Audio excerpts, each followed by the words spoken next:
There's only one way to begin Founders Week at St. John's University, and that's with the annual Founders Week Mass and Student Recognition Awards. Scores of faithful pack St. Thomas More Church to celebrate the Eucharist in the spirit of brotherly love. This year's theme was Transformation, Values, and Vision. Founders Week is a very important week for us at St. John's. It's a time for us to celebrate some of the ideals of St. Vincent de Paul, and one of his greatest ideals is that to doing service to the poor.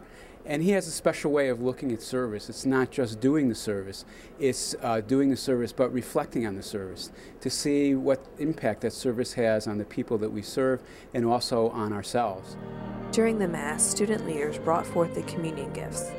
They also received special recognition and a fatherly blessing for their dedicated service endeavors. Being a Vincentian institution, it's core that we are committed to service, that we're able to go and to see the poor, if it's the elderly, if it's the sick, if it's those who don't have money, and to see Christ in them. And it's in that interaction we're able to think a little differently, able to see life a little differently.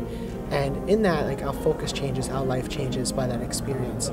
So it's what's happened to St. Vincent, it's what happened to St. Paul that we heard today during Mass, and it's what we're always called to in our service, that yes, we're helping someone and it's important because they need that food, they need that love, but it's also important that our hearts are changed by that experience. I think it's really significant that following the mission of the university, that students be awarded for the service that they do, and that we recognize them for the work that they do in the different areas of service, like the Midnight Run, or going on a plunge to New Orleans or Panama or Lourdes, or helping out in St. John's Bread and Life, or in St. John's the Baptist School.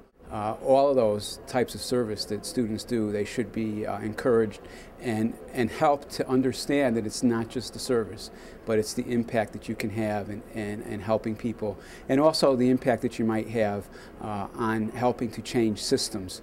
So if you leave St. John's with this mindset from St. Vincent, hopefully you'll be able to go out in the world and change the world and make it different. There is certainly something wonderful about students transforming lives through service and faith. St. Vincent de Paul would definitely be proud. From St. Thomas More Church, this is Chelsea Lipford for Eye of the Storm. It's Jim, J-I-M, Walters, W-A-L-T-E-R-S, and I'm the Assistant Director of Residence Ministry.